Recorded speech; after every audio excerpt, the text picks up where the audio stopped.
El champán era una mentira.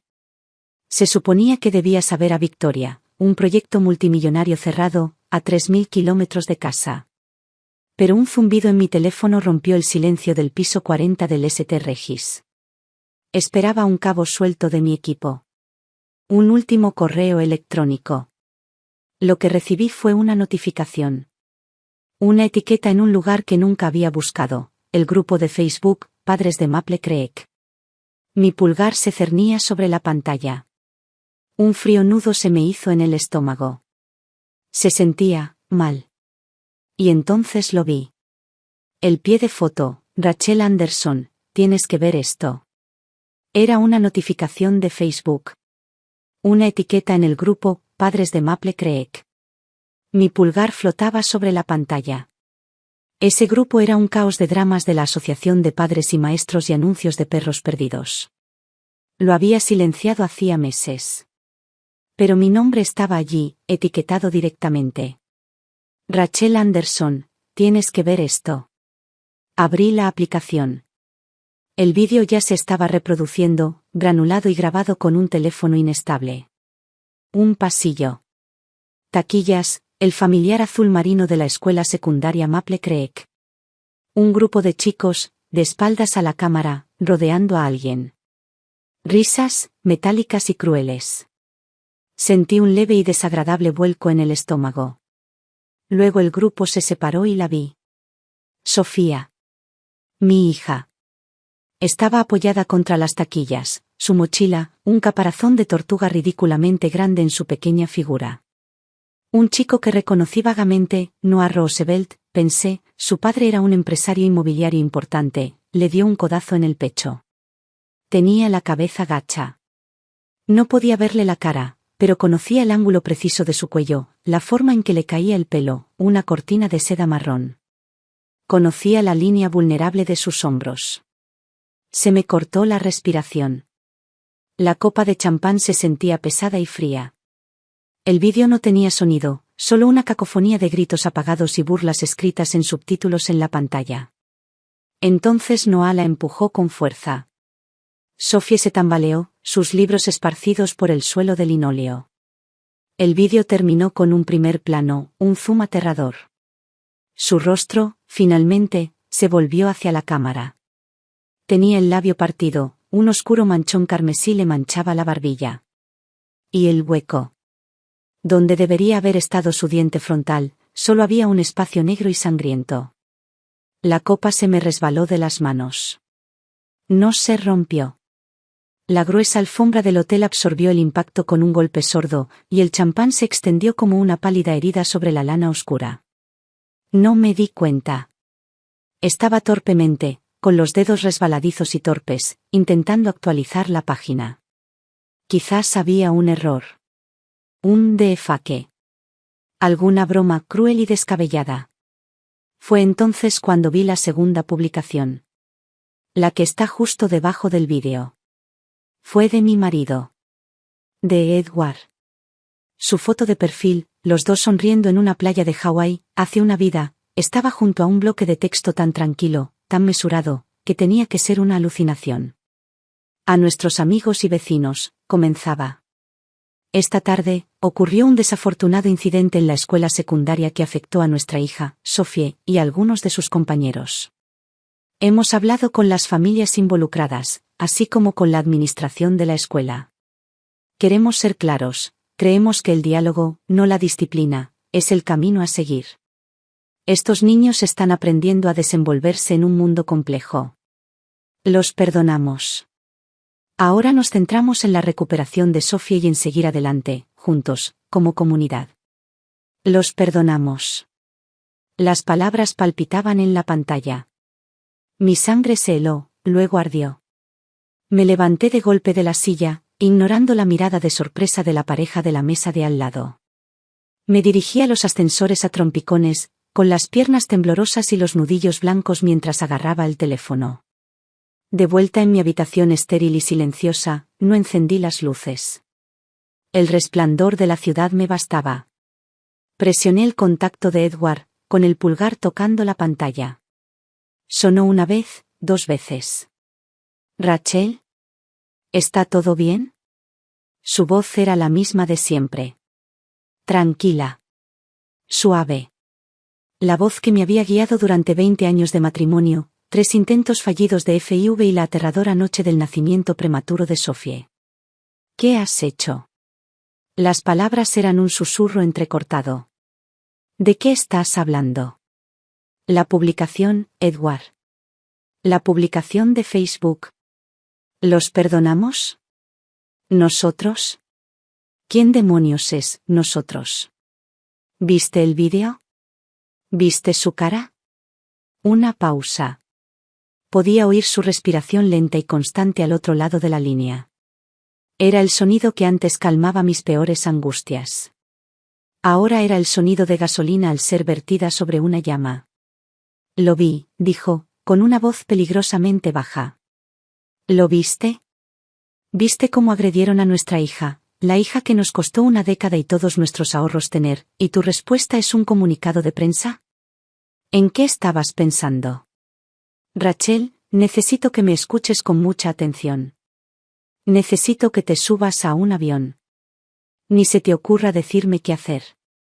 Paseaba de un lado a otro, como un animal enjaulado en un zoológico de $1000 la noche. Te dejé con ella 2 semanas, Edward. Confié en ti. Y dejaste que esto pasara, y luego te rendiste. No me rendí, dijo. La dureza de su voz me resultó tan desconocida que me detuvo en seco. Empecé una guerra. Ahora, vete a casa. Hablaremos cuando estés aquí. Y Rachel, tienes que confiar en mí. La línea se cortó. Me quedé en la oscuridad, con el teléfono pegado a la oreja, escuchando el tono de marcar. Tienes que confiar en mí. Las palabras resonaron en la habitación silenciosa. Miré el teléfono en mi mano, con el pulgar ya abierto en la aplicación de United Airlines. Un vuelo nocturno de SFO a Oare. Era lo único que tenía sentido. Reservé el vuelo. La guerra había empezado y yo volvía a casa. El vuelo fue un purgatorio de 5 horas en un tubo presurizado. Me senté encajado entre un vendedor dormido cuyos ronquidos resonaban en su pecho y una joven que tecleaba en su portátil con furiosa concentración, con el rostro iluminado por la fría luz azul de la fecha límite que perseguía. Conocía esa concentración. 15 horas antes, había sido mía. Ahora, el recuerdo de mi proyecto, de aquella victoria bañada en champán, parecía un relato de la vida de otra mujer. No dormí. Vi el mapa del vuelo en la pantalla del respaldo, un pequeño avión digital que se deslizaba por la oscura extensión del país a 800 km por hora. Parecía increíblemente lento. Con cada minuto que pasaba, Sophie vivía las consecuencias de ese vídeo, y yo estaba suspendido allí, indefenso, a 9000 metros de altura. En contra de mi buen juicio, me quité los auriculares, los conecté al teléfono y volví a reproducir el vídeo. Y otra vez. Esta vez con sonido. Los gritos metálicos, las risas burlonas, la voz de Noah Roosevelt, más grave de lo que recordaba, burlándose de ella. Y entonces, el sonido que no había podido oír antes. Un sollozo ahogado. De Sophie. El sonido me atravesó, agudo y limpio como el bisturí de un cirujano. Mi propio sollozo se me pegó en el pecho, como una piedra caliente y afilada. Me tapé la boca con el puño, girando la cara hacia el frío cristal de la ventana, fingiendo mirar la interminable negrura del exterior. El vendedor resopló en sueños. El avión seguía zumbando. Mi dolor me impedía verme. Para cuando aterrizamos en Oare, una tenue luz preamanecer se filtraba entre las nubes. El aire que me inundó al salir de la terminal era húmedo y pesado, el familiar olor de Illinois en otoño, hojas mojadas y gases de escape. Olía a casa, y se me revolvió el estómago. El viaje a Maple Creek fue como un recuerdo. La autopista de peaje y 294, la salida a Willow Road. El paisaje cambió del hormigón y la industria a las calles arboladas y cuidadas de nuestro suburbio. Cada casa era una fortaleza de tranquila prosperidad, con jardines perfectos y familias durmiendo en su interior. Parecía tranquilo. Seguro. Mentira. Entré en la entrada de nuestra casa, con los neumáticos crujiendo sobre la grava. La casa estaba a oscuras, salvo por una sola luz en la ventana de la cocina de la planta baja. El coche de Edward estaba aparcado en su sitio habitual. Por un instante, todo parecía tan normal que pensé que lo había soñado todo. Entonces se abrió la puerta principal. Edward estaba allí, recortado contra la cálida luz. Parecía más pequeño de lo que recordaba, y mayor. Tenía los hombros hundidos, y su rostro reflejaba una fatiga que trascendía una sola noche sin dormir. Vestía una vieja sudadera gris y vaqueros. Me observó mientras bajaba del coche y subía por el sendero de piedra. Ella es. No pude terminar la frase. En su habitación. Dormida, creo. El dentista le dio algo para el dolor. Lo empujé hacia el vestíbulo, con mi equipaje de mano golpeando el suelo. La casa estaba en silencio. Dejé caer las llaves en el cuenco de cerámica sobre la mesa del recibidor, el ruido resonó en la quietud. Quiero verla. Rachel, espera. Me puso una mano en el brazo. Su tacto era vacilante, pero su agarre era firme. Me estremecí y me aparté. No me toques, dije en voz baja y venenosa. No te atrevas a tocarme hasta que me expliques lo que hiciste. Sus ojos, normalmente tan cálidos, estaban inexpresivos. Vacíos. Sube, dijo. Míralo tú mismo. Luego baja. Tenemos que hablar. La habitación de Sophie estaba a oscuras, con las cortinas opacas corridas. Una lamparita con forma de estrella proyectaba un tenue resplandor en las paredes. Era un bulto bajo el edredón, respirando superficial y uniformemente. Me acerqué sigilosamente a su cama y me arrodillé. Tenía la cara vuelta hacia mí. Tenía la mejilla izquierda hinchada, con un leve moretón morado justo debajo del ojo. Tenía el labio hinchado y partido, cubierto de una costra oscura. Extendí la mano, temblorosa, y con cuidado le aparté el pelo de la frente. Incluso dormida, parecía destrozada. Y yo no había estado allí para protegerla. Me quedé allí un buen rato, simplemente observándola respirar. Cuando por fin me levanté, una fría y firme determinación se había instalado en mis huesos. Bajé las escaleras. Edward estaba en la mesa de la cocina, con una taza de café intacta frente a él. Levantó la vista al entrar. No me senté. Me quedé de pie frente a él, con los brazos cruzados, como un fiscal frente al acusado. Entonces, dije, con la palabra flotando en el aire. Que empiece la guerra. No se inmutó. Solo asintió, como si lo hubiera estado esperando. La escuela no hará nada, empezó con voz monótona. Lo llamaron un conflicto entre compañeros. Suspendieron al chico Roosevelt 3 días. 3 días, Rachel. Por sacarle la muela a nuestra hija. ¿Y la policía? Hablé con un oficial. Fue comprensivo. Pero son menores. Sería un asunto de la corte juvenil.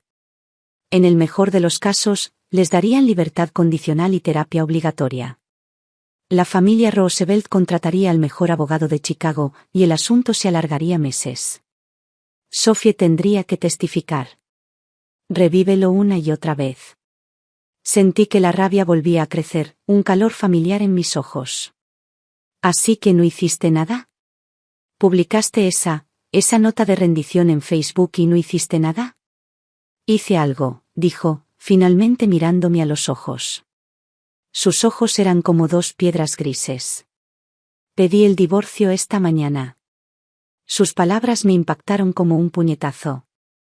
Me hundí en la silla frente a él, mis piernas se debilitaron de repente. ¿Qué? Me reuní con nuestra abogada, Susan, a las 7 de la mañana. Le dije que te dejaba. Que el estrés de todo nos había destrozado. Le dije que quería que te quedaras con todo. La casa, los autos, los ahorros, mi plan 401K, todo. Una ruptura limpia. Es un divorcio de mutuo acuerdo con un acuerdo matrimonial completo. Los papeles ya están presentados. Susan está acelerando todo. A todos los efectos, Rachel, ya está hecho. Lo miré fijamente, con la mente dando vueltas, intentando atar cabos. Edward, no entiendo. ¿Qué tiene que ver esto con Sophie? Se inclinó hacia adelante, con las manos sobre la mesa. Piénsalo, Rachel. Robert Roosevelt. Todos los demás padres. Son ricos. Son poderosos. Si los demando, me aplastarán en el tribunal. Si los amenazo, conseguirán una orden de alejamiento y harán que me arresten.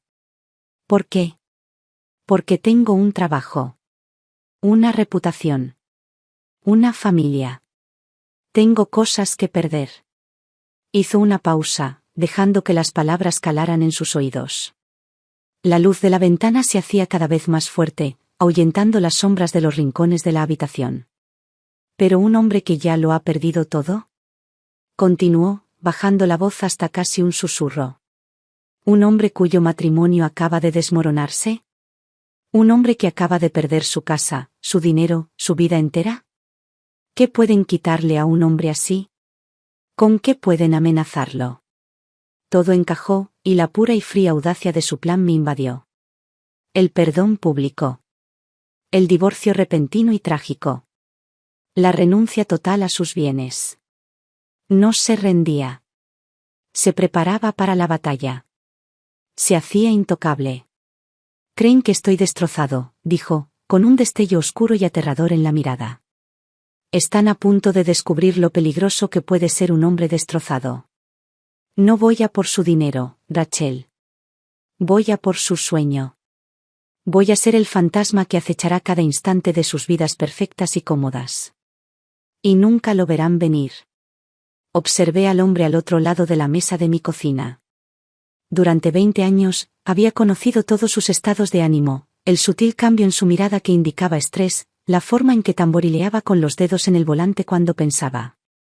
Conocía al arquitecto que podía pasar horas debatiendo las ventajas del minimalismo danés frente al japonés.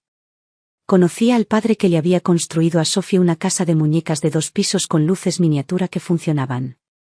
No conocía a este hombre. Este estratega de mirada fría que acababa de trazar un plan para la destrucción controlada de su propia vida. Mi mente, entrenada para identificar riesgos y planificar las fases del proyecto, se tambaleó. Era una locura. Era aterrador. Y fue brillante. La rabia que me había llevado por todo el país no desapareció, se transformó. Se enfrió, se endureció y se agudizó hasta convertirse en un punto único y letal. Tenía razón. Una demanda era una batalla de recursos, y nos superarían en armamento. Un enfrentamiento físico era una vía rápida a la cárcel. Pero esto era guerra psicológica. Y en la guerra, se necesitaba un plan. De acuerdo, dije, con voz firme y clara. ¿Cuál es el primer paso? Un destello de alivio cruzó sus ojos, tan rápido que podría haberlo imaginado. Susan nos espera a las 10. Firmamos los papeles. Juntos. Tiene que parecer real. Tiene que ser real. ¿Y Sophie? Le decimos que estamos teniendo problemas y que, por un tiempo, papá se va a vivir a otro sitio. Le decimos que ambos la queremos más que a nada y que eso nunca cambiará. Tragó saliva con dificultad. Al menos, esa parte es la verdad. La reunión con Susan fue como una experiencia extracorpórea. Su oficina, normalmente un lugar de asesoramiento tranquilo para nuestros testamentos y planificación patrimonial, parecía una funeraria. Nos miró por encima de sus gafas, su expresión era una mezcla de distanciamiento profesional y tristeza personal. Nos conocía desde hacía años. Había estado en nuestra boda. Rachel, Edward, dijo con voz suave. Tengo la obligación legal de decirles que esto es rápido. ¿Están completamente seguros de que este es el camino que quieren tomar? Lo somos, dijo Edward con voz monótona. Asentí, con la garganta demasiado apretada para hablar. Sentí un temblor en la mano al tomar el bolígrafo. La mano de Edward cubrió la mía por un segundo. Tenía la piel fría. No era un gesto de consuelo. Era una muestra de determinación. Mantén el rumbo. Firmé los documentos. Página tras página de texto en blanco y negro que disolvía nuestra unión. Firmé la separación de mi esposo para salvar a mi familia. Cuando terminó, Susan deslizó una caja de pañuelos por el escritorio de caoba. La ignoré. Llorar era un lujo que ya no podíamos permitirnos. La noticia arrasó Maple Creek como un reguero de pólvora. Mi teléfono empezó a vibrar con mensajes. Rachel, cuánto lo siento. Pensando en ti. ¿Hay algo que pueda hacer? Cada mensaje era una pequeña aguja de falsa compasión, una sonda apenas velada para chismes. Respondí a cada uno con un educado y estéril: gracias por tu atención, te pedimos privacidad en este momento. Lo peor fue una llamada de Melissa Roosevelt, la madre de Noah. Rachel, querida, susurró, con la voz impregnada de esa falsa preocupación que reservaba para los menos afortunados. Acabo de enterarme de una noticia terrible sobre ti y Edward. Y encima de todo lo de la pobre Sophie, me duele el corazón por ti. Gracias, Melissa, dije con voz de hielo. Sé que Edward publicó ese mensaje tan bonito sobre el perdón, pero si todo esto es por esa tonta pelea en el patio, quiero que sepas que Robert y yo estamos dispuestos a ser generosos. Podríamos ayudar con las facturas del dentista de Sophie, por supuesto. Quizás un poco más, ya sabes, por las molestias. Dinero ensangrentado. Me ofrecía dinero ensangrentado para que todo desapareciera. No será necesario, dije. Edward y yo tenemos nuestros propios problemas. Esto no tiene nada que ver contigo ni con tu hijo. Colgué antes de que pudiera decir nada más. Durante los 2 días siguientes, Edward durmió en el sofá. Nos movíamos como fantasmas en nuestra propia casa. Empacó algunas maletas, en su mayoría ropa vieja que no había usado en años. Al tercer día, regresó a casa conduciendo algo que solo podría describir como una reliquia. Era un camión de comida de los 80, de esos que se ven oxidados en un desguace. Su pintura, que antes era blanca, se estaba descascarando, dejando al descubierto manchas de óxido como heridas con costras. Un perrito caliente descolorido de dibujos animados en el lateral había sido medio raspado, dejando una sonrisa fantasmal. Lo estacionó en la calle frente a nuestra casa. Era un espantajo en nuestra impecable cuadra suburbana. Podía sentir las cortinas temblar en las casas de enfrente. Lo compré al contado, dijo, respondiendo a mi pregunta no formulada. Estaba limpiando el mostrador de acero inoxidable con un trapo. El aire olía a grasa y desinfectante. De alguien que va a la quiebra. El motor funciona. Eso es todo lo que importa. Pasó las siguientes 48 horas trabajando en ello. No arregló la pintura descascarada ni el óxido. Simplemente lo hizo funcionar. Limpió la parrilla, revisó las tuberías de propano y llenó la pequeña nevera con perritos calientes, panecillos y latas de refresco. Pintó a mano un letrero sencillo y rudimentario y lo colgó en la ventana de servicio: perros de Eduardo. El viernes por la tarde, entró en casa. Se había duchado, pero se puso unos vaqueros descoloridos y una camiseta raída. Parecía un desconocido. Besó a Sophie, que dormía, en la frente, y sus ojos se posaron en su mejilla magullada durante un largo instante. Luego se volvió hacia mí. Ya es hora, dijo. Lo seguí afuera. Se subió al asiento del conductor de la monstruosa camioneta. El motor arrancó con un rugido desgarrador, expulsando una columna de humo azul grisáceo. Me quedé de pie en nuestro césped verde y perfecto, observando cómo mi esposo, el exitoso arquitecto, conducía un camión de perritos calientes abandonado por nuestra tranquila calle y doblaba la esquina, rumbo a la escuela secundaria. El espectáculo estaba a punto de comenzar. La llegada del food truck no fue un evento tranquilo. Aterrizó en las tranquilas orillas de Maple Creek como un meteorito. A las 3 de la tarde, justo cuando sonaba el último timbre del colegio, mi teléfono vibraba en la encimera de la cocina. El grupo, Padres de Maple Creek, explotó. Apareció una foto borrosa, tomada desde una camioneta que pasaba. ¿Alguien sabe qué está pasando frente a la secundaria? ¡Qué cutre! Los comentarios aparecen en cascada a continuación. ¿Es eso legal? ¿No debería haber un permiso? Lo vi esta mañana. Es una monstruosidad. Voy a llamar a la oficina del pueblo. Espera, ¿no es ese Edward Anderson? ¿El padre de Sophie? Ay, pobre hombre. Ese último comentario marcó la nueva narrativa. Edward no era una molestia, era una tragedia. Un hombre que, en una semana, había visto cómo maltrataban a su hija y su matrimonio se derrumbaba. ¿Quién podría culparlo por tener una crisis nerviosa? ¿Por comprar un food truck destartalado y vender perritos calientes a 50 centavos? Era triste, por supuesto, pero también era fascinante.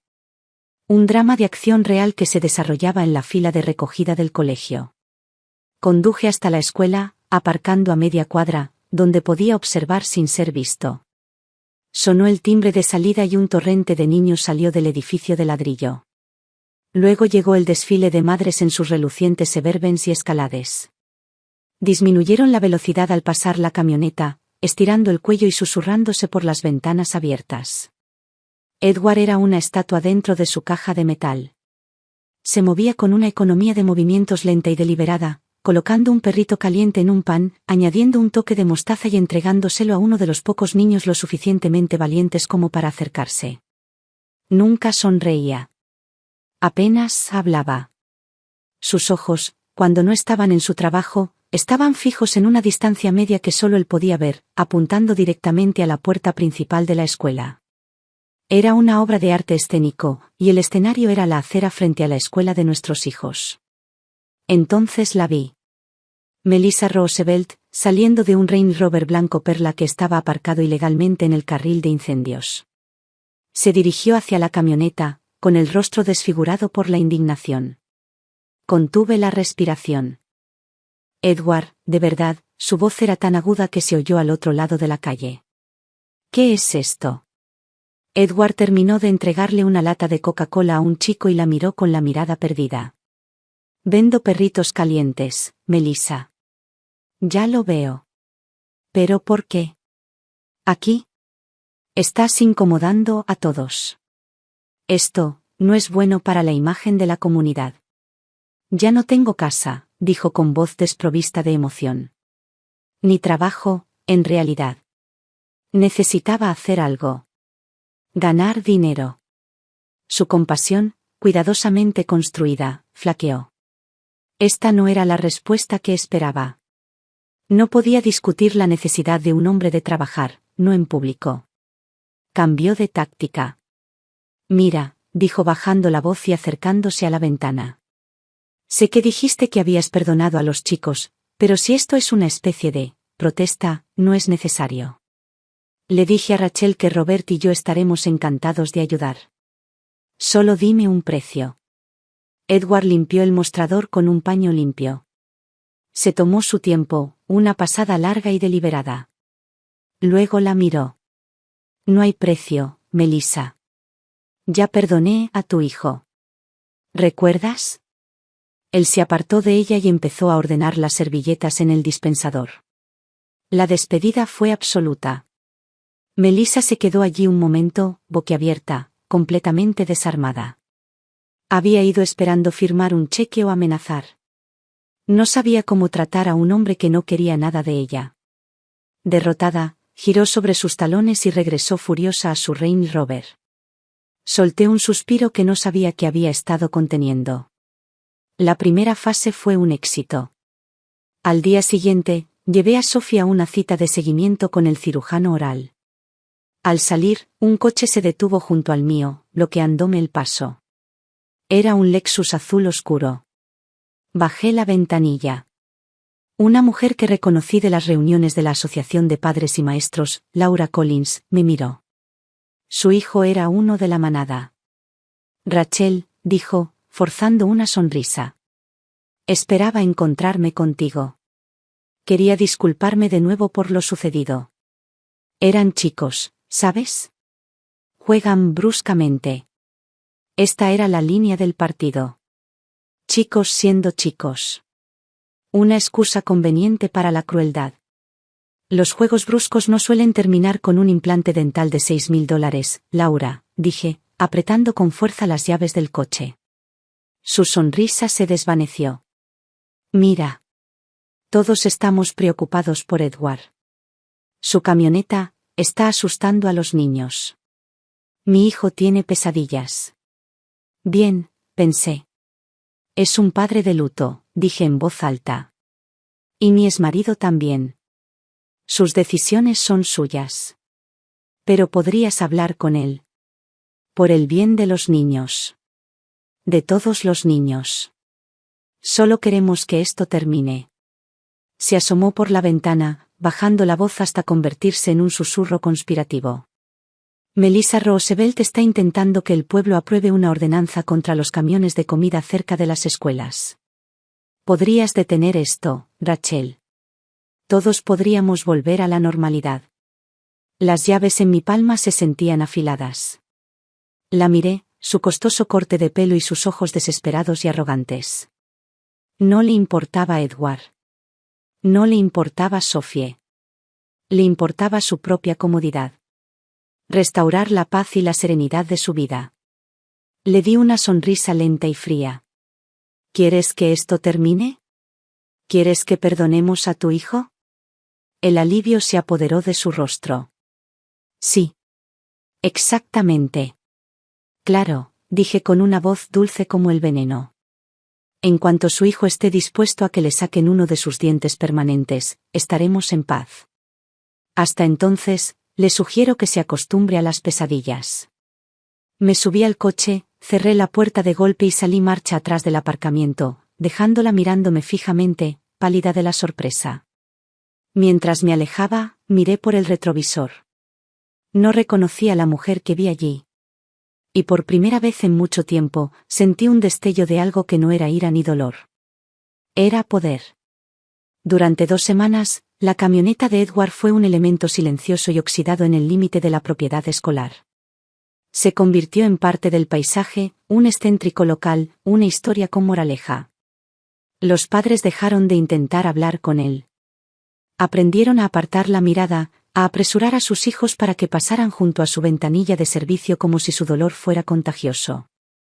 El Consejo del Pueblo, bajo presión de la familia Roosevelt, debatió la ordenanza de las camionetas de comida, pero los engranajes del gobierno local funcionaron lentamente. Edward, y su fantasma de puesto de perritos calientes, permanecieron. Durante este tiempo, me centré en Sophie. Encontramos una terapeuta, una mujer amable de voz suave que no la presionaba y que la dejó dibujar en silencio durante la mayor parte de su primera sesión. Atravesamos el lento y doloroso proceso de conseguir un diente temporal, una frágil pieza de resina que era un recordatorio físico constante de su trauma. Estaba callada, retraída. La chispa de sus ojos se había extinguido. Tenía pesadillas. Dejó de dibujar en los cuadernos que solían ser sus compañeros constantes. Mi trabajo consistía en abrazarla, tranquilizarla, proyectar un aura de calma que yo no sentía ni de lejos. Por dentro, era un nudo de furia. Mis conversaciones con Edward eran breves, estratégicas, mantenidas a altas horas de la noche a través de teléfonos desechables que habíamos comprado en efectivo en un 7-Eleven. ¿Cómo está?, preguntaba con la voz ronca por el día de desuso. Igual, respondía. ¿Y tú? Están observando. Creen saber qué es esto. No tienen ni idea. Entonces, una noche, dijo algo diferente, he estado investigando. Noah Roosevelt. ¿Y qué pasa con él? Tiene fama. No solo de acosador, sino de cruel. El año pasado, el gato de los Miller desapareció. Lo encontraron 2 días después en un contenedor de basura detrás del centro comercial. Tenía una pata rota. ¿Cómo sabes que Noé estuvo involucrado? Había estado alardeando de ello, dijo Edward con voz fría. Lo acorraló, lo pateó. Se lo contó a unos cuantos niños. Uno de ellos se lo contó a sus padres, quienes se lo contaban a otro padre, y yo lo supe. Nadie hizo nada, por supuesto. No hay pruebas. Sentí una náusea en el estómago. No era solo una pelea de patio de colegio. Era un patrón. Una oscuridad. Hay un refugio en el condado de al lado, continuó Edward, con una voz aún inquietantemente tranquila. Un refugio con alta tasa de sacrificio. Tienen un perro mestizo de pitbull que fue traído como callejero. Lo encontraron encadenado, desnutrido. Es reactivo. Sobre todo a los movimientos repentinos. Y a los adolescentes. No dije nada. No hacía falta. Sabía, con una certeza escalofriante, lo que estaba a punto de ocurrir. No era un crimen pasional. Era un arquitecto planeando una demolición. El refugio exige una visita domiciliaria para las adopciones, dije, mientras ya estaba pensando en la logística. ¿No tienes hogar? No, dijo él. Pero tú sí. Al día siguiente, me tomé un largo almuerzo. Conduje hasta el refugio, un triste edificio de hormigón que olía a lejía y desesperación. Encontré al perro. Era hermoso y aterrador, un motor de pelaje atigrado, lleno de músculos y miedo. Su tarjeta de la perrera decía que se llamaba Zeus. Cuando me acerqué, no ladró. Simplemente se quedó de pie, con el cuerpo rígido, observándome con ojos inteligentes y cautelosos. Llené los papeles de adopción, usando mi nombre y mi dirección. Pasé la entrevista, respondiendo preguntas sobre mi patio cercado y mi experiencia con perros. Era una madre respetable de suburbio. Una apuesta segura. 2 días después, tras una visita superficial a domicilio, Zeus era mío. Nunca lo llevé a casa. Lo recogí y lo llevé directamente a un parque apartado y arbolado que Edward me había indicado. Edward estaba esperando. No me saludó. Simplemente abrió la parte trasera de su camioneta. Había construido un pequeño y seguro recinto dentro. Se movía con silenciosa confianza, con manos suaves mientras persuadía al nervioso perro a entrar en su nuevo hogar temporal. Estará bien, dijo Edward, como si percibiera mi inquietud. Lo pasearé por el bosque todas las noches, incluso después del anochecer.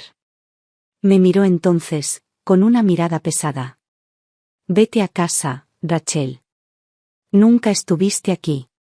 3 días después, la noticia se dio a conocer. No salió en el grupo de padres. Salió en el diario local, un reportaje breve y depurado, adolescente local mordido por un perro callejero. Los detalles, sin embargo, se extendieron por el vecindario como gas nervioso. Noah Roosevelt caminaba hacia su casa, tomando su atajo habitual a través del bosque virgen detrás de la escuela. Un perro, un pitbull grande, estaba atado a un árbol. Noah, siendo Noah, había comenzado a provocarlo, lanzándole piedras. El perro rompió su atadura, una cuerda barata y deshilachada, y atacó. No fue a por su garganta. Fue al brazo que lanzaba las piedras. La mordedura fue grave. Múltiples laceraciones profundas. Aplastamiento del nervio cubital. Daño permanente. Los médicos le salvaron el brazo, pero dijeron que nunca recuperaría la sensibilidad ni la función completa de la mano derecha. Control de Animales había capturado al perro. Como yo era el adoptante legal, me llamaron. Fingí sorpresa y horror. Les dije que el perro, Zeus, debía haberse escapado de mi jardín, que la cerca debía tener un agujero que no había visto. Estaba angustiado. Pedí disculpas. Era un dueño responsable de mascotas, horrorizado por un trágico accidente. Le pedí a Collins que lo sacrificara. Era lo único responsable que podía hacer. La familia Roosevelt intentó demandar. Su abogado se topó con un muro. El perro había sido provocado. Yo no tenía antecedentes de negligencia. Fue un accidente trágico e imprevisible. Legalmente, no tenían ningún argumento en contra. No podían tocarme. ¿Y Edward? Edward había estado vendiendo perritos calientes a 3 kilómetros de distancia, a la vista de 50 testigos. Era solo otro ciudadano horrorizado, meneando la cabeza ante la terrible noticia. No tenía nada que ver con eso. Esa noche, Edward me llamó por teléfono desechable. No hablamos durante 1 minuto entero. Apenas podía oír su respiración. Uno menos, dijo finalmente, y colgó. El silencio que siguió al ataque del perro fue más denso y amenazante que los chismes que lo precedieron. La historia de la lesión de Noah Roosevelt se convirtió en una leyenda local, susurrada en el supermercado y por encima de las cercas de los patios traseros. Fue un accidente extraño, todos en contra de Collins. Una coincidencia terrible y trágica. Pero en Maple Creek, una comunidad construida sobre la ilusión del control, la coincidencia era un concepto extraño. La paranoia empezó a filtrarse por las grietas. Los padres que antes dejaban a sus hijos caminar a casa desde la escuela comenzaron a esperarlos en la acera. La gente empezó a cerrar las puertas con llave. La fachada de seguridad del vecindario se había resquebrajado irremediablemente. Y a pesar de todo, la camioneta de Edward seguía allí. Él seguía allí, un centinela silencioso en su oxidada caja de metal, vendiendo sus tristes perritos calientes. Pero su presencia había cambiado. Ya no era solo una figura de lástima. Era un presagio. Un ancla para la ansiedad que flotaba libremente en la comunidad. No podían probar nada, ni siquiera expresar lo que sospechaban, pero lo presentían. Era un recordatorio constante e inquietante de que su mundo perfecto era frágil. Mi propia transformación fue más silenciosa, pero no menos profunda. El horror que sentí tras el incidente con Zeus se desvaneció, reemplazado por una escalofriante sensación de claridad. Había cruzado la línea. Había contribuido a orquestar un acto violento que dejó a un adolescente mutilado permanentemente. No había vuelta atrás.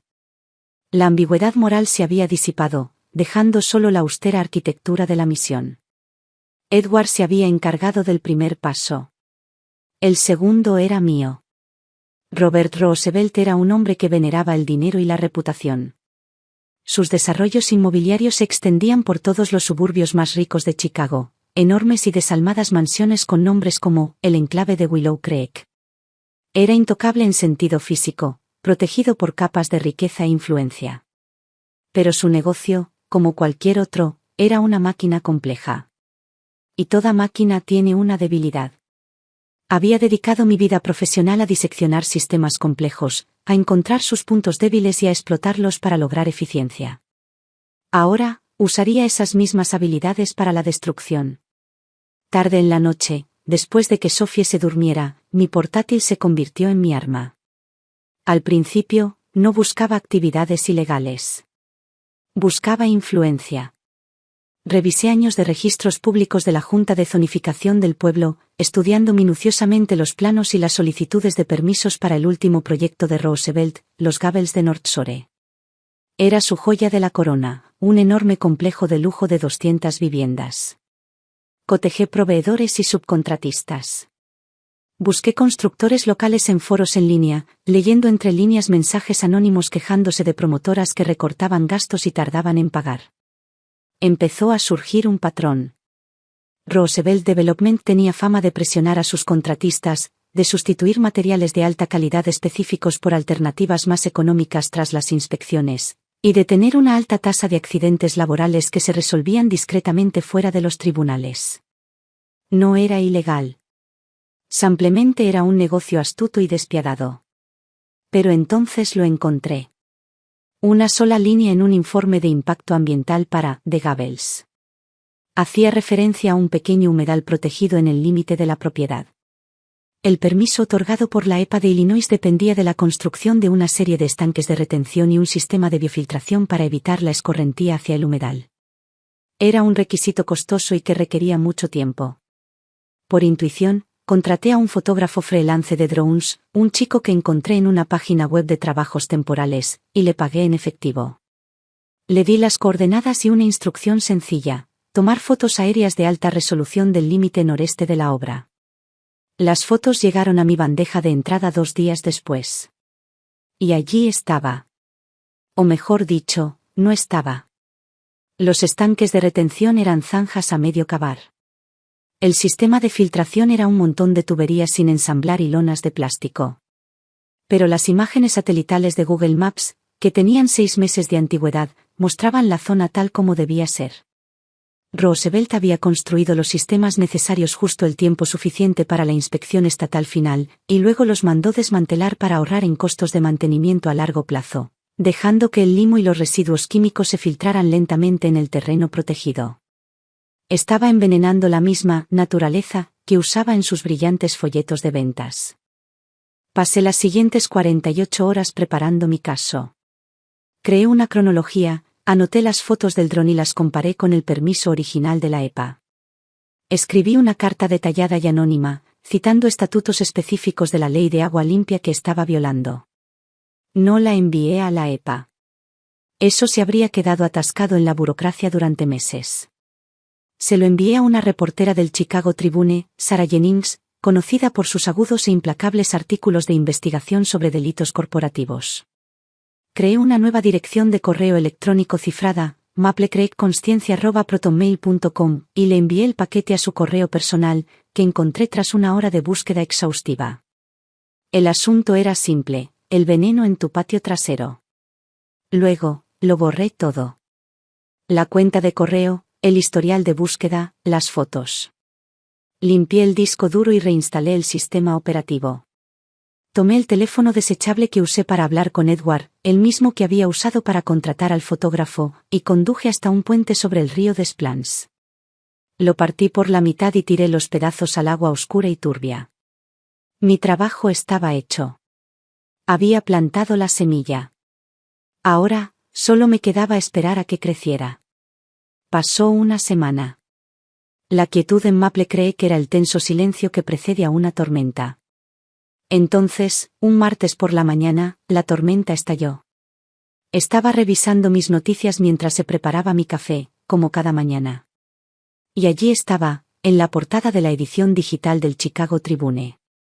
El titular era contundente: ¿paraíso suburbano o tierra envenenada? Denunciante acusa a Roosevelt Development de fraude ambiental. Sarah Jennings había hecho su trabajo. El artículo era una obra maestra de destripamiento periodístico. Presentaba las fotos de dron que le había enviado, junto a las brillantes imágenes promocionales del sitio web de Gables. Citaba a expertos ambientales sobre el devastador impacto a largo plazo de la escorrentía. Incluía entrevistas con exempleados anónimos que hablaban de una cultura corporativa que priorizaba las ganancias sobre las regulaciones. Y en el centro de todo, una foto de Robert Roosevelt, sonriendo en una gala benéfica, con todo el aspecto de un líder comunitario benévolo. Ahora, parecía un depredador. El artículo fue un fracaso y las consecuencias fueron instantáneas. Al mediodía, los investigadores de la EPA estatal estaban en la obra, con sus vehículos oficiales aparcados visiblemente en la entrada. A las 3 de la tarde, todos los canales de noticias locales tenían una furgoneta aparcada en la calle frente a The Gables, con reporteros grabando en directo con las mansiones a medio terminar como fondo. En el grupo de padres de Maple Creek, el tono pasó de susurros paranoicos a pánico absoluto. La familia Roosevelt, la realeza intocable de nuestro pueblo, se volvió repentinamente radiactiva. Personas que habían buscado su favor durante años ahora hablaban de sus antiguas sospechas sobre las prácticas comerciales de Robert. Melissa dejó de aparecer en la fila de recogida de la escuela. Su hogar, que parecía una fortaleza al final del callejón sin salida, quedó a oscuras. Las demás familias de los chicos que habían atacado a Sophie observaron el desarrollo del asunto en un silencio atónito. Su líder había sido decapitado. Vieron que la riqueza y la influencia no eran los escudos impenetrables que creían. Algo más operaba allí, una fuerza paciente, invisible y absolutamente despiadada. Su miedo, antes una vaga inquietud, ahora tenía un nombre: ruina. En medio del caos, la camioneta de Edward pareció cambiar de significado una vez más. Ya no era solo un símbolo de dolor o una extraña protesta. Parecía un marcador. Un monumento paciente y oxidado a la destrucción que se desplegaba silenciosamente a su alrededor. Fueron 2 de los chicos restantes, un chico hosco llamado Kyle y el hijo de Laura Collins, Nathan, quienes cometieron el siguiente error. Quizás se sintieron envalentonados por el hecho de que la atención de la comunidad estaba en otra parte. Quizás simplemente eran arrogantes. Una tarde, después de la escuela, se acercaron con aires de fanfarronería a la camioneta de Edward. Durante las últimas semanas, un hombre se había convertido en un personaje habitual cerca del camión. Era un hombre mayor, demacrado y curtido, que vestía una chaqueta militar descolorida. Nunca hablaba, pero Edward le regalaba un perrito caliente y un café todos los días. El hombre se sentaba en la acera, comía despacio, viendo pasar la vida. Esa tarde, mientras el hombre contaba un puñado de monedas, Kyle y Nathan vieron su oportunidad. Kyle chocó accidentalmente con él, esparciendo las monedas por la acera. Cuando el hombre se agachó para recogerlas, Nathan le arrebató un billete arrugado de $10 de la palma de la mano y echó a correr, entre risas. El hombre gritó, un grito desgarrador y desesperado. Algunos padres vieron lo sucedido, pero se dieron la vuelta, sin querer involucrarse. Edward, dentro de su camioneta, parecía no haberse dado cuenta. Los dos chicos, creyendo que ya no había peligro, chocaron las manos al final de la cuadra. Pero el veterano era más rápido y estaba más desesperado de lo que creían. Los alcanzó, agarrando a Nathan por el cuello de su costosa chaqueta. «Devuélvemelo», dijo con voz áspera. «Quítate de encima, vago», gritó Nathan, empujándolo. Kyle se unió a él, empujándolo con fuerza. Este se tambaleó hacia atrás, golpeándose la espalda contra la pared de ladrillos de un edificio. Los chicos lo rodearon con los puños en alto. Todo terminó en segundos. El hombre bajó la mano y agarró un ladrillo suelto de una jardinera rota en la acera. No se balanceó bruscamente. Sus movimientos fueron precisos y precisos. Un arco brusco y brutal impactó en la cabeza de Kyle.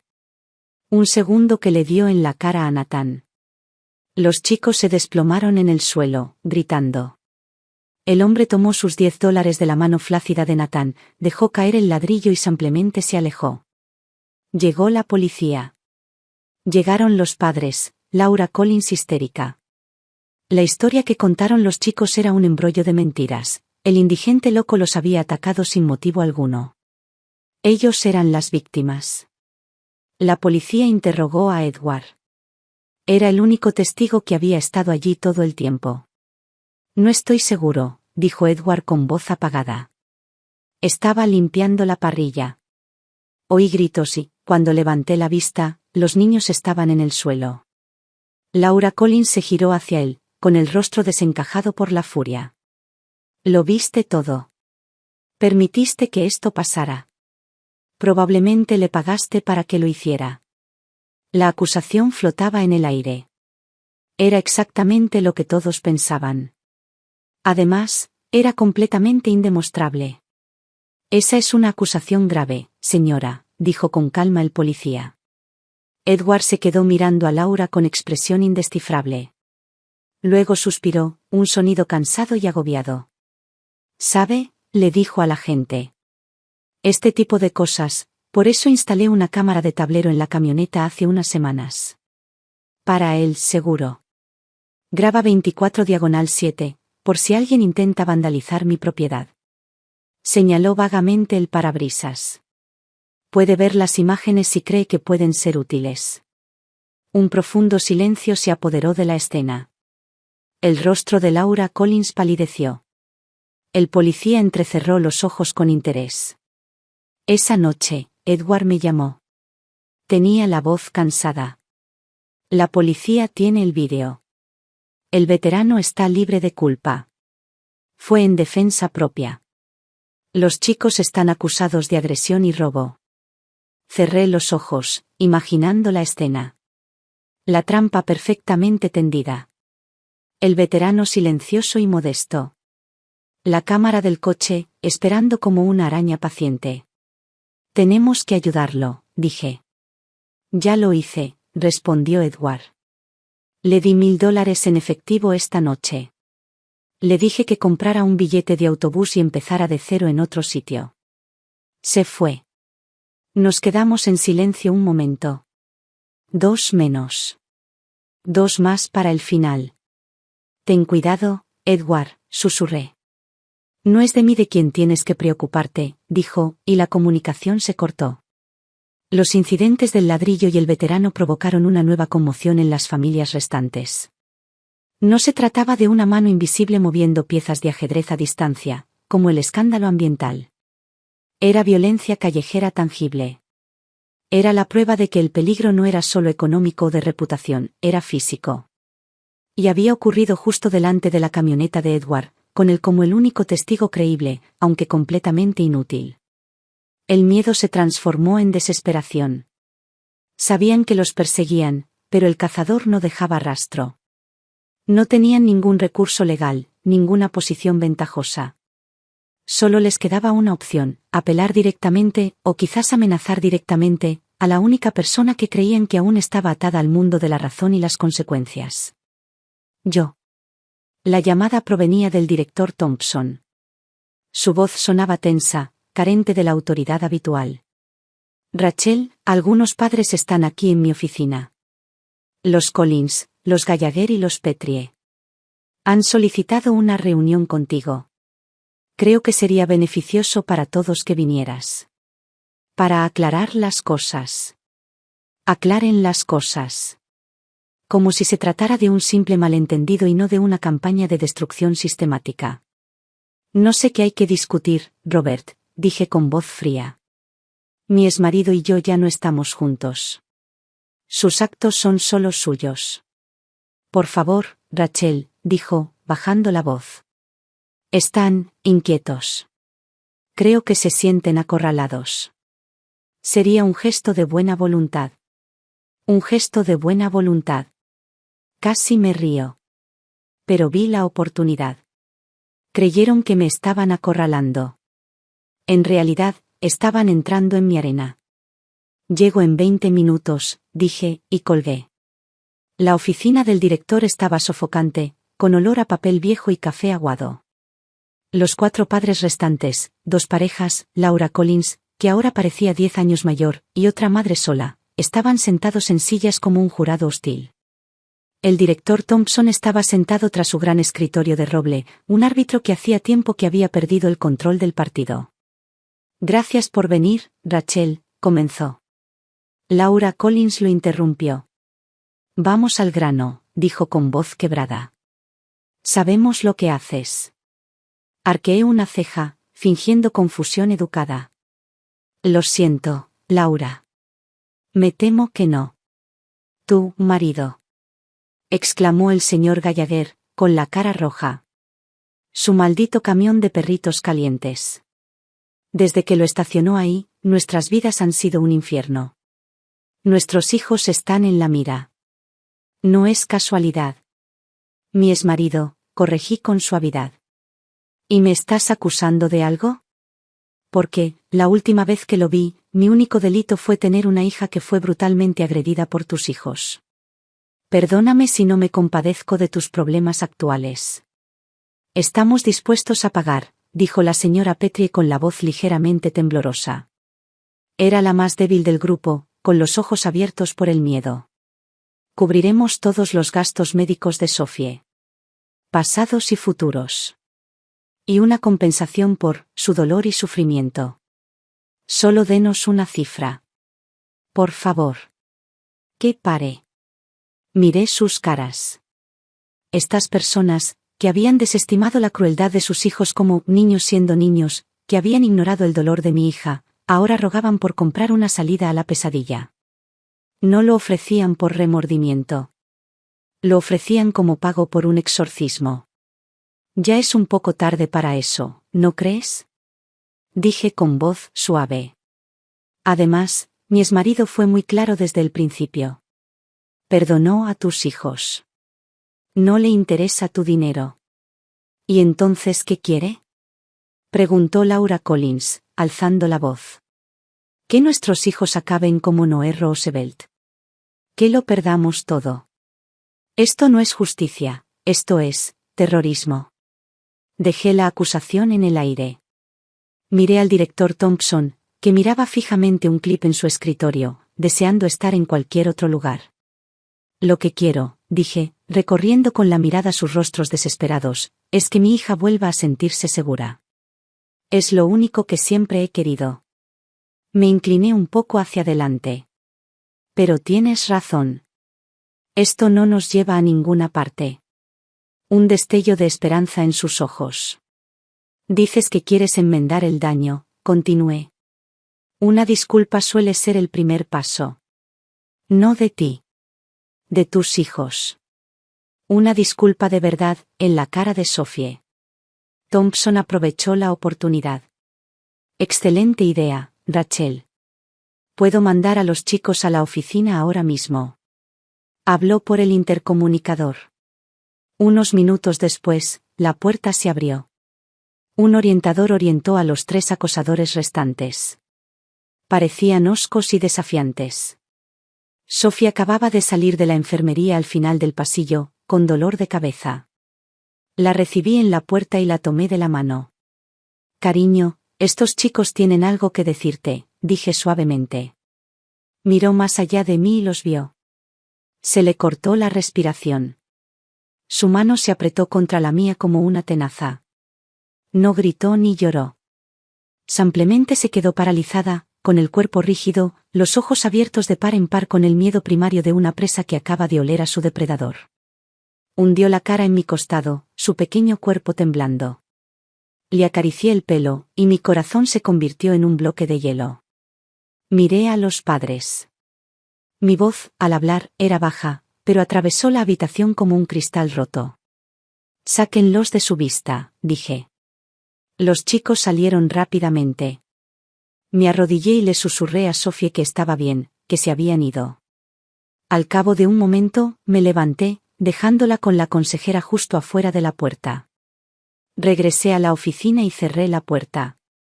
Mi expresión debió ser aterradora, porque todos se estremecieron. ¿Lo ves? Susurré. ¿Ves lo que has hecho? Una disculpa no lo arregla. Tu dinero no lo arregla. La arruinaste.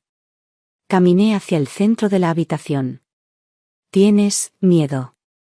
Te preocupa lo que pase después.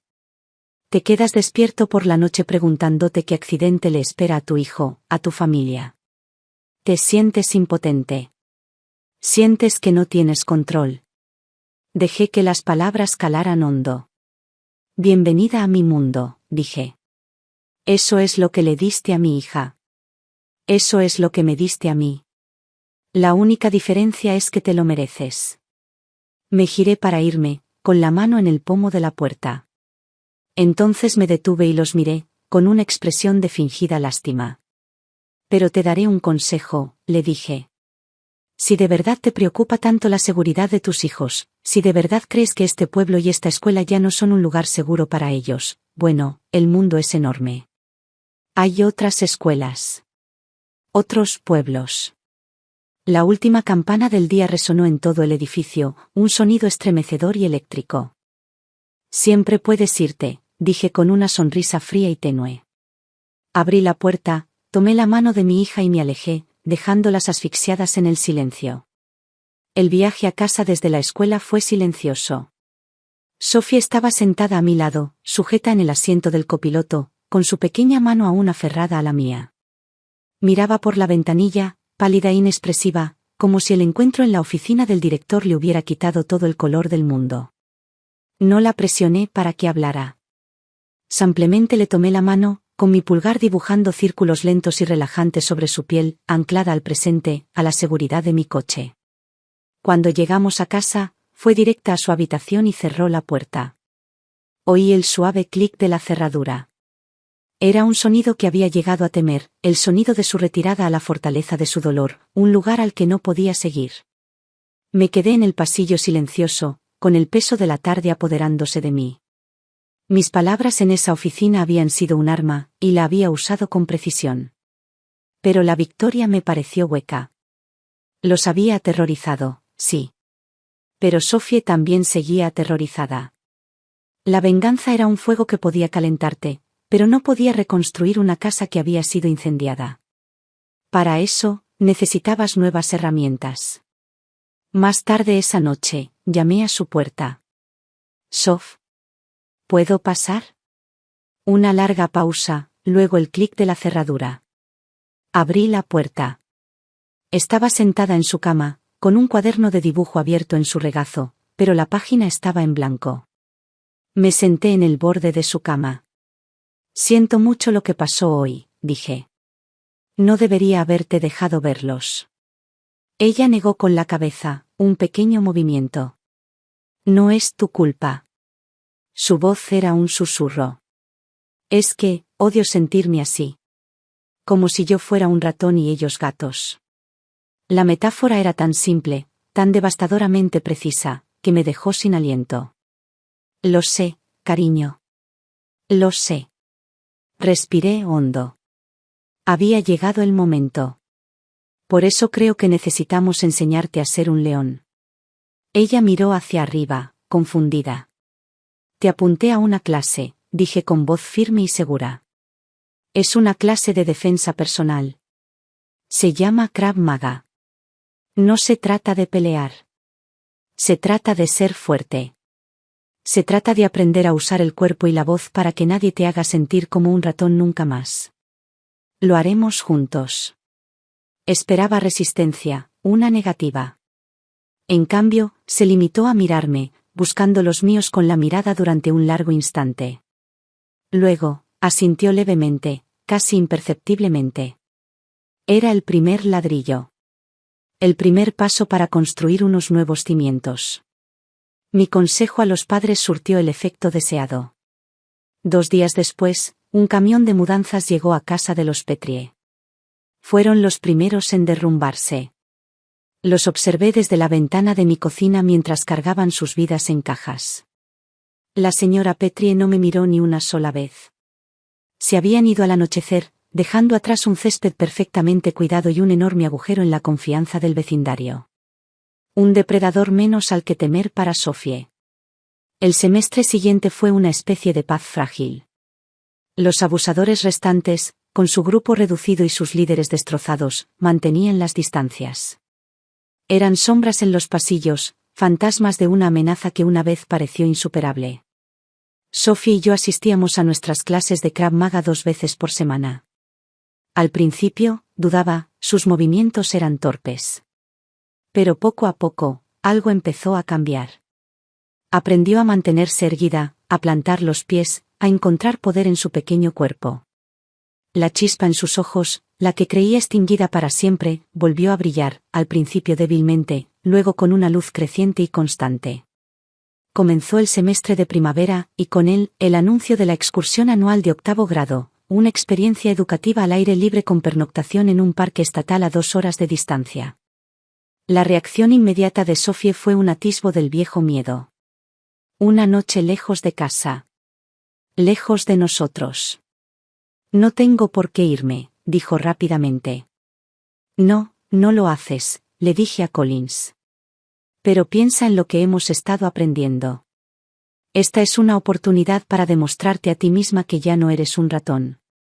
Para reforzar su confianza, le compré el nuevo Apple Watch que tanto deseaba. Lo presentamos como una medida de seguridad. Le enseñé cómo usar la función de llamada de emergencia y lo más importante, cómo iniciar una grabación de voz discretamente. Es tu arma secreta, le dije. Por si acaso. La mañana del viaje, preparé su maleta. Metí sus bocadillos favoritos, un suéter abrigado y un potente bote de gas pimienta de bolsillo, camuflado en un llavero. Esto es solo para emergencias, le dije, mirándola directamente a los ojos. Para cuando sientas que estás en peligro y no hay otra salida. ¿Entiendes? Ella asintió, su expresión seria. En la escuela, los autobuses amarillos iban al ralentí, escupiendo humo diésel al aire fresco de primavera. Vi a Sophie encontrar a sus amigos, con movimientos más seguros que en meses. Se reía. Era un sonido hermoso. Pero mientras la veía subir los escalones del autobús, los vi. Los 2 últimos chicos. El hijo de los Gallagher y otro más. Estaban en el mismo grupo. La observaban con expresiones indescifrables. Un terror gélido me abrumó el corazón. La guerra no había terminado. Había destrozado sus familias, sus finanzas, sus reputaciones. Pero la amenaza original, la crueldad despreocupada y reflexiva de 2 adolescentes que nunca habían enfrentado consecuencias reales, seguía presente. Me quedé de pie en la acera mucho después de que el autobús se hubiera marchado, con una oración y una maldición atoradas en la garganta. Le había dado a mi hija las herramientas para reconstruir su mundo. Ahora, solo podía esperar que fuera lo suficientemente fuerte para usarlas. Las siguientes 24 horas fueron las más largas de mi vida. Mi teléfono estaba sobre la encimera de la cocina como una granada. Cada zumbido, cada notificación, me inyectaba adrenalina. Intenté trabajar, pero las palabras en la pantalla eran un revoltijo sin sentido. Intenté limpiar, pero me encontré de pie en una habitación, con un trapo en la mano, con la mente a 2 horas de distancia, en un parque estatal. Era una general que había enviado a su único soldado a la batalla y ahora no podía hacer nada más que esperar un informe del frente. La llamada llegó poco después del mediodía del día siguiente. El identificador de llamadas decía, Distrito Escolar de Maple Creek. El corazón me latía con fuerza. Agarré el teléfono rápidamente, con la mano empapada de sudor. Ella es Rachel Anderson. Rachel, soy Carol, la secretaria del señor Thompson. Te paso con la señora Davis, una de las acompañantes del viaje de 8º grado. Un momento de estática, luego una voz apurada. ¿Señora Anderson? Soy Jan Davis. Ha habido un incidente aquí en el parque con Sophie. Se me encogió el estómago.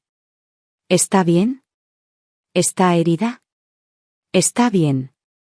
Está completamente ilesa, dijo la maestra rápidamente, percibiendo mi pánico.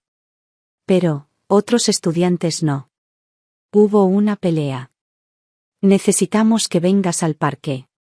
Los demás padres también están en camino. Está ilesa. Las palabras resonaron en mi cabeza, una salvación. El terror se disipó, reemplazado por una concentración fría y cristalina. Voy para allá, dije, y colgué. El viaje de 2 horas fue un torbellino de asfalto y señales verdes. Mi mente no estaba en la carretera, estaba repasando escenarios, preparándome para la confrontación que se avecinaba. Ya no era una madre preocupada. Era una abogada preparándose para un juicio. Los encontré en un claro cerca de la estación de guardabosques del parque.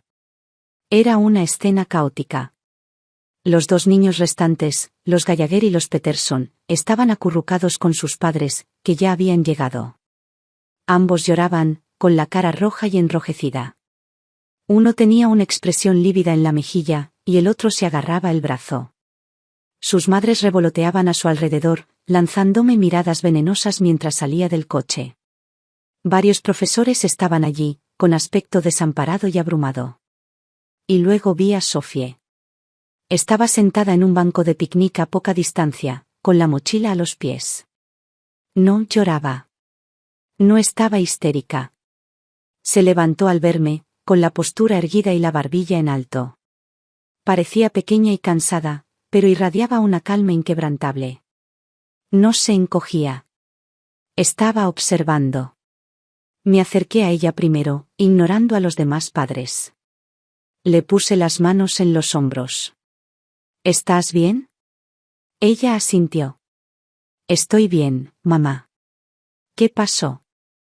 Antes de que pudiera responder, el señor Gallagher irrumpió furioso. ¿Qué pasó? Te lo diré. Tu hija psicópata agredió a mi hijo. Sin provocación. Míralo. Presentaremos cargos. Mi hijo también. Intervino el otro padre.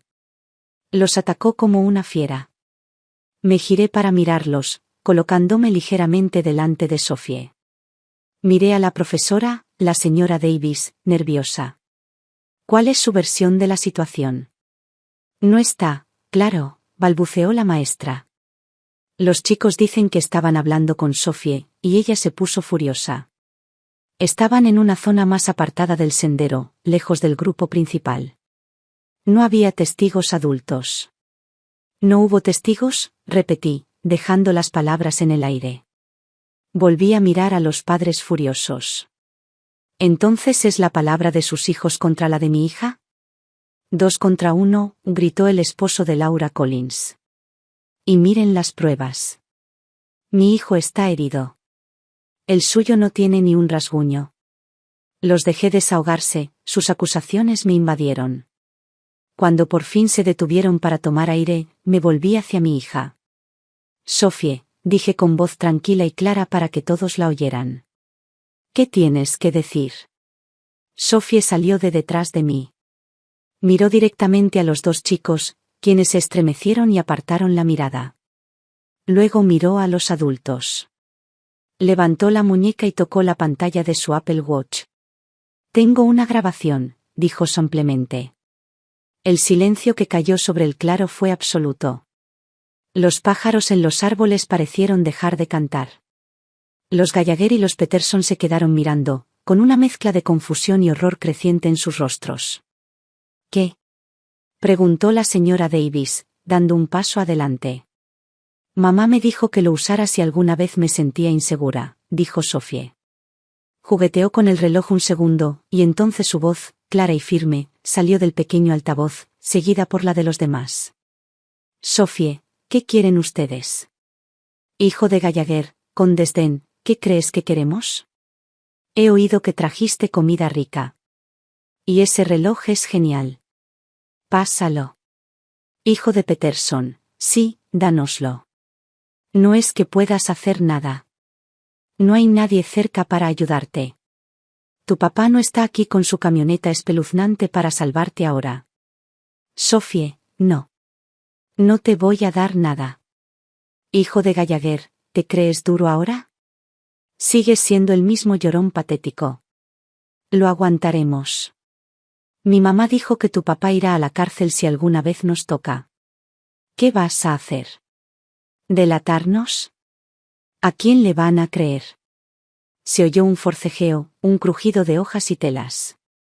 Luego, un silbido agudo, el gas pimienta.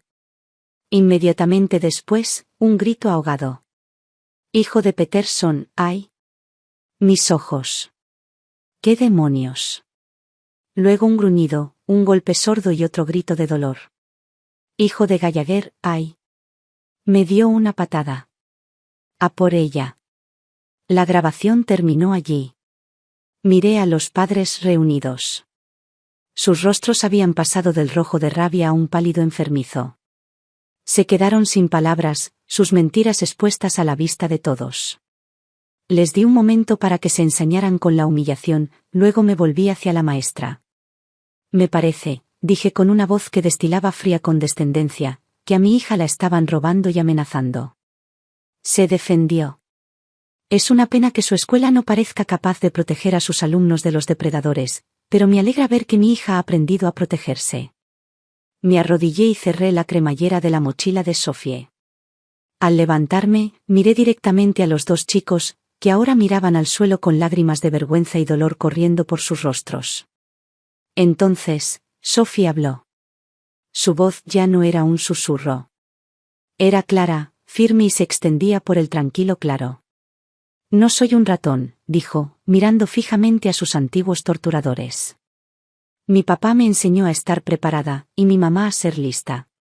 Y ya no les tengo miedo. Si ustedes, o cualquier otra persona, vuelven a intentar hacerme daño, me defenderé. Lucharé. Siempre. Se giró, cogió su bolso y me miró. ¿Podemos irnos a casa ya, mamá? Rodeé a mi leona con el brazo. Sí, cariño, dije. La guerra ha terminado. Podemos irnos a casa. El viaje a casa fue una silenciosa sinfonía de cosas no dichas. El aire en el coche era diferente. La tensión que había sido mi compañera constante durante meses finalmente se había evaporado por completo. Dejó atrás una quietud que no era vacía, sino llena de una paz profunda y estable. Sophie se sentó a mi lado, sin mirar fijamente por la ventana, sino observando atentamente el mundo pasar. Señaló un halcón que volaba en círculos sobre un campo, con voz clara y brillante. Volvió a fijarse en los pequeños detalles. El color había regresado a su mundo. ¿Estás bien?, volví a preguntar, necesitando escucharlo una vez más. Se giró para mirarme y, por primera vez en un año, su sonrisa se dibujó en sus ojos. Era un poco torcida, todavía vacilante, pero real. Sí, mamá, dijo. Creo que sí. Hizo una pausa y añadió, yo también estoy muy cansada. Yo también, cariño, dije, con una sonrisa temblorosa. Yo también. No necesitábamos analizar lo sucedido. No necesitábamos hablar de los chicos ni de sus padres. La grabación y su declaración final, con voz clara, habían sido la última palabra. No había nada más que decir. La noticia llegó 2 días después, no a través del grupo de padres, sino de un vecino que se enteró por otro vecino. Los Gallagher y los Peterson habían puesto sus casas en el río Edwardet. Iban a trasladar a sus hijos a un colegio privado en la ciudad por lo que quedaba del año y se mudarían en cuanto vendieran sus casas. El exorcismo había terminado. Habían decidido irse. El lunes siguiente por la mañana, pasé por delante de la escuela secundaria camino al supermercado. Disminuí la velocidad al acercarme al lugar donde el camión de comida había mantenido su sombría vigilia durante meses. Estaba vacío. La acera estaba vacía, salvo por unas cuantas manchas oscuras de aceite. No había rastro de la existencia de Edward Stokes. Había cumplido su misión y, como un fantasma, se había desvanecido con la niebla matutina. La comunidad por fin podía dejar de mirar por encima del hombro. El marcador había sido retirado. Esa noche, estaba en la cocina, picando verduras para una ensalada, cuando oí una llave en la puerta. No era la mía. Era el sonido de una llave que hacía tiempo que no se usaba. Edward entró. No era el desconocido de ojos hundidos y camiseta raída. Llevaba una camisa limpia y planchada, de botones, y los pantalones que solía usar en la oficina. Parecía cansado, pero el cansancio profundo había desaparecido. Se parecía a mi marido. Colocó sus llaves en el cuenco de cerámica que había sobre la mesa del recibidor, justo donde solía colocarlas siempre. Sophie oyó la puerta y salió de su habitación. Lo vio y no dudó. Corrió hacia él, rodeándolo con los brazos por la cintura en un abrazo intenso. Él hundió la cara en su cabello, y todo su cuerpo pareció relajarse en el abrazo. La abrazó un buen rato, con los ojos cerrados. Por encima de su cabeza, sus ojos se encontraron con los míos. No necesitábamos decir ni una palabra. Todo estaba ahí en esa mirada, el costo, el dolor, la terrible necesidad de lo que habíamos hecho y el vínculo inquebrantable que había forjado entre nosotros. Más tarde, cuando Sophie ya estaba en la cama, nos sentamos en la mesa de la cocina, la misma mesa donde él había expuesto por primera vez su loco y brillante plan. El camión se ha ido, dije. Lo vendí como chatarra esta mañana, confirmó. ¿El veterano, el de la lucha? Lo encontré a través de una red de apoyo. El dinero que le dimos le está ayudando a conseguir un pequeño apartamento y un trabajo estable en Wisconsin. ¿Y la familia Roosevelt? Robert se está ahogando en gastos legales y multas de la EPA. Tendrán que vender la mayoría de sus activos para mantenerse a flote. Están arruinados, Rachel. De la única manera que ellos entienden. Nos sentamos en un silencio confortable. La casa se sentía completa de nuevo. Llamaré a Susan por la mañana, dije finalmente. Es hora de corregir un error. Extendió la mano por encima de la mesa y me la tomó. Su piel estaba cálida. Te amo, dijo con la voz cargada de emoción. Yo también te amo, susurré. Epílogo, 6 meses después. El sol de finales de verano me calentaba la espalda. El aroma a hierba recién cortada y tocino asado flotaba en el aire. Desde la cocina, oía a Edward tararear la radio mientras preparaba el desayuno. Nuestra vida había encontrado un nuevo ritmo, más tranquilo, más fuerte y más meditado que antes. Nos volvimos a casar en el juzgado un martes, con Sophie como única testigo. Llevé 2 vasos de jugo de naranja al patio trasero. En medio del césped, Sophie practicaba sus posturas de Krav Maga. Se movía con una gracia fluida y segura que era impresionante de ver. No era la chica tímida y temerosa que se encorvaba contra el mundo. Estaba firme. Era poderosa. Se adueñaba del espacio en el que se encontraba. Terminó una secuencia, un golpe seco seguido de un bloqueo defensivo, luego me vio y sonrió. Corrió hacia mí, tomó un vaso y se bebió la mitad de un trago. Papá dice que los panqueques están casi listos, dijo, limpiándose la boca con el dorso de la mano. Su mirada pasó de mí a la puerta de la cocina, donde Edward estaba ahora de pie, sonriéndonos. Una mirada pensativa cruzó su rostro. Entonces, dijo con expresión seria. Después de todo, ¿somos un equipo ahora? Edward se acercó, pasándome un brazo por encima del hombro. Miró a nuestra hija, nuestra hermosa, resiliente y valiente hija, y sus ojos brillaron con un orgullo tan profundo que dolió. Los miré a ambos, al hombre que había derribado su mundo para protegernos, y a la chica que se había reconstruido de las cenizas. La oscuridad que habíamos atravesado no había sido solo por ella. Había sido por nosotros. Había sido un crisol que había quemado lo superfluo, las ficciones educadas, los años de darnos por sentado. Nos habíamos perdido en la cómoda tranquilidad de la vida suburbana, y en el fuego de esta guerra, nos habíamos reencontrado. Nos habíamos encontrado a nosotros mismos. Apreté la mano de Edward y le sonreí a Sophie. Sí, dije. Siempre fuimos un equipo. Solo que lo olvidamos por un rato.